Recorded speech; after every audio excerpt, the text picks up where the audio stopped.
আসসালামু আলাইকুম। আমার চ্যানেলে আপনাদের সকলকে স্বাগত। ডক্টর ইউনূস সরকারের ভিতরেও কি আরেকটি সরকার আছে? আমি গতকালকে আল জাজিরার একটি সাক্ষাৎকার দেখলাম। সেখানে আল জাজিরা একটি নিউজের মাধ্যমে বলতেছে জনগণ এখনো ডক্টর ইউনূসকে চাচ্ছে, ডক্টর ইউনূসকে জনগণ এখনো চলে যেতে বলছে না। এটার মানে কি? এটার মানে হচ্ছে ডক্টর ইউনূস বাংলাদেশে কোনো নির্বাচন চাচ্ছে না এবং নির্বাচন তিনি দিবেও না। পৃথিবীর যে জায়গায় তিনি সাক্ষাৎকার দেন সেখানে তিনি বলছেন জনগণ আমাকে চাচ্ছে এবং জনগণ আমাকে চলে যেতে বলছে না। এবং ইউনূস সরকারের ভিতরও দুইটা বিভক্তি আছে। কেউ নির্বাচন দিয়ে চলে যেতে চাচ্ছে, আবার একটা পক্ষ নির্বাচন না দিয়ে থেকে যেতে চাচ্ছে। ওই যে নির্বাচন না দিয়ে থেকে যেতে চাচ্ছে ওই গ্রুপটার প্রধানকে, ওই গ্রুপটার প্রধান হচ্ছে ডক্টর ইউনূস। এবং এই যে চুনুগুটি একটা দল আছে বাংলাদেশ বিনোদন পার্টি এনসিপি, সেই দলটাকে দিয়ে তিনি সারা বাংলাদেশের মধ্যে একটা অস্থিতিশীল পরিস্থিতি ক্রিয়েট করে রেখেছে, ওদেরকে বিভিন্ন ধরনের বক্তব্য দিতে বলে। ওরা কিন্তু সে কাজটা সুন্দরভাবে করে যাচ্ছে। যতই চুনুগুটি বলি, যতই বিনোদন বলি, তারা হেসে খেলে কিন্তু 8 মাস এগুলো বলে বলে পার করে দিয়েছে।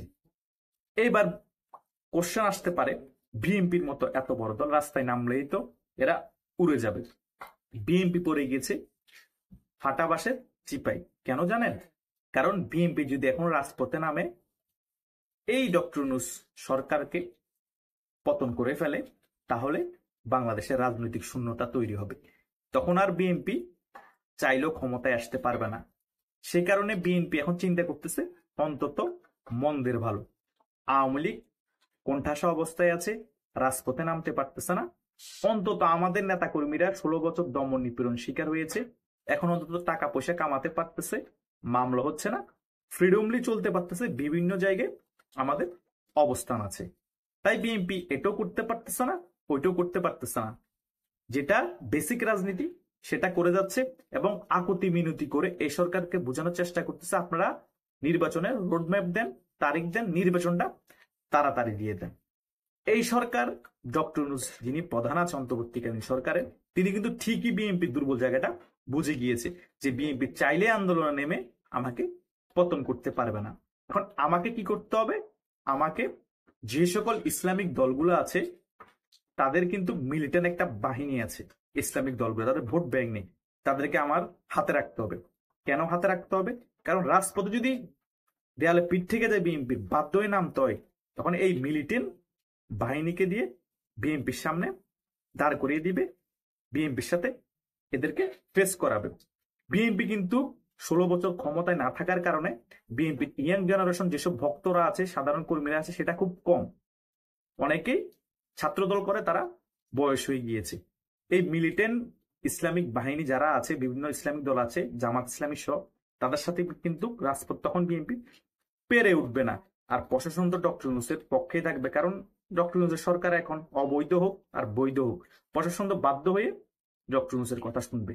এই আনুষঙ্গিক বিষয়গুলো ক্যালকুলেশন করে ডক্টর ইউনূস এখন বিভিন্ন উইংস কে নামিয়ে দিয়েছে বক্তব্য দেওয়ার জন্য, রাজপথে সভা সমাবেশ করার জন্য। ব্যস্ত রাখতেছে সাধারণ জনগণকে এবং রাজনৈতিক দলগুলোকে, এবং মানুষের মাইন্ড নিয়ে খেলতেছে।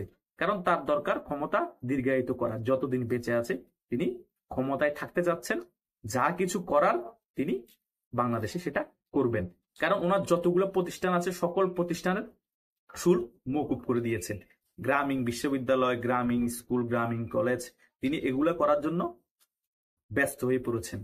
কারণ তিনি, ওই একটা কথা আছে না, জন্মেছিস যখন একটা চিহ্ন রেখে যা, তিনি বাংলাদেশে এমন কিছু চিহ্ন রেখে যেতে চাচ্ছেন, হয়তো তাকে সেলুটের বদলে বাংলাদেশের মানুষ ডক্টর ইউনূস থেকে গালি নামে চিনবে। কিন্তু তিনি সেটা চিন্তা করতেছেন না, তিনি চিন্তা করতেছেন আমি এমন কিছু করে যাব মরে যাওয়ার আগে যে জনগণ আমাকে আজীবন মনে রাখবে।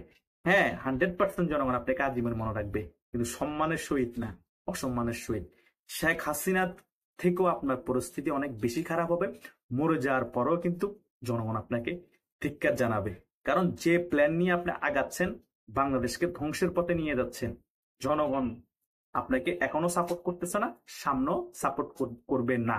অলরেডি জনগণ ফুঁসে উঠেছে। ইন্ডিয়ার মতো একটা রাষ্ট্র শুধু শেখ হাসিনাকে রাখার ব্যাপারে সর্বজনীন সর্বদলের বৈঠক নিয়ে মতামত নিয়ে শেখ হাসিনাকে ইন্ডিয়াতে আশ্রয় দিয়েছে। আর বাংলাদেশে আপনি একটা করিডোর দিয়ে দিচ্ছেন অন্য একটা দেশকে।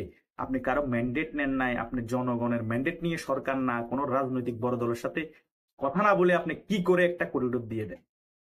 আপনার কি এমন পাওয়ার আছে? কি সিদ্ধান্ত আপনি এই ব্যাপারগুলো করতেছেন কোন রাজনৈতিক দলের সাথে আলোচনা না করে? আপনাকে কি জনগণ ম্যান্ডেট দিয়েছিল? ভোটের মাধ্যমে আপনি এসেছেন। আর পৃথিবীতে গণতান্ত্রিক দেশের মধ্যে কোন দেশে আছে যে জনগণের ম্যান্ডেট ছাড়া, ভোট ছাড়া এত বছর ক্ষমতায় থাকার? অলরেডি আপনি 8 মাস ক্ষমতায় থেকে গিয়েছেন। আপনি এখন সকল জায়গায় মোটিভ তৈরি করে ফেলেছেন। আমি যেখানে যে সকলে বলে 5 বছর ক্ষমতায় থাকুন, 5 বছর ক্ষমতায় থাকুন। আপনার উইংস আছে কিছু উপদেষ্টা, তারাও বলতেছে আমাদেরকে জনগণ চাচ্ছে 5 বছর ক্ষমতায় থাকুক। এটা কেন? এটা মানে এমন ভাবে ছড়িয়ে দেওয়া হচ্ছে জনগণ চাচ্ছে, জনগণ চাচ্ছে, আপনি চাচ্ছেন না। এই জনগণরা কারা? আপনারা যাওয়ার আগে বিভিন্ন জায়গার মধ্যে আপনাদের লোক ফিট করে রাখেন, আপনারা গেলে যাতে এই কথাটা বলে। হুমড়ি খেয়ে পড়ে 4-5 জন লোক, হুমড়ি খেয়ে পড়ে। এই 4-5 জন লোক কি জনগণ?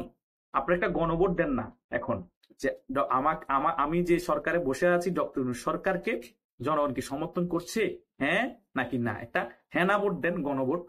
তারপরে বোঝা যাবে জনগণের ম্যান্ডেট আছে কি না, আপনাকে জনগণ সমর্থন এখনো করছে কি না। তারপরে তো আমি ক্লিয়ার হয়ে যাবো যে জনগণ আপনাকে ম্যান্ডেট দিয়েছে, হ্যাঁ ঠিক আছে, গণভোটের মাধ্যমে আপনাকে সমর্থন করছে, আপনার 5 বছর থাকেন। করেন না, দেখি না কত সাহস, কত ক্ষমতা আছে, কত জনপ্রিয়তা আছে। 5 বছর চাচ্ছে না 500 বছর চাচ্ছে, তাহলেই তো ক্লিয়ার হয়ে যাচ্ছে। তাই আমি ক্লিয়ার করে বলতে যাচ্ছি, ডক্টর ইউনূস সরকারের ভিতর আরেক সরকার আছে, সে সরকারটার প্রধান হচ্ছে ডক্টর ইউনূস, আর একটা পার্ট আছে ডক্টর ইউনূসের সাথে দ্বিধা বিভক্তি আছে, কিন্তু বাধ্য হয়ে ওনার সাথে কথা বলার কোনো ওয়ে নাই, কারণ প্রধান উপদেষ্টা। এক পক্ষ যাচ্ছে নির্বাচন হোক সুষ্ঠু, আওয়ামী লীগও আসুক এবং আওয়ামী লীগ নিষিদ্ধ না হোক। আরেক পক্ষ যাচ্ছে নির্বাচন না হোক, আওয়ামী লীগ নিষিদ্ধ হোক এবং আমরা ক্ষমতায় দীর্ঘায়িত হোক, আমরা ক্ষমতায় অনেক বছর থাকি। এটাই হচ্ছে মেইন এজেন্ডা ডক্টর ইউনূসের এবং এনসিপির এজেন্ডা। এনসিপি কেন বাংলাদেশ আওয়ামী লীগকে নিষিদ্ধ করতে চাচ্ছে কেন জানেন? কারণ এনসিপি এসপার না ওসপার। কারণ এনসিপির কাছে অপশন একটাই আছে এখন খোলা, আওয়ামী লীগ নিষিদ্ধ, আওয়ামী লীগ রাজনীতি না ফিরুক। আওয়ামী লীগ না ফিরলে আমরা বেঁচে থাকবো, বাংলাদেশে রাজনীতি করতে পারবো।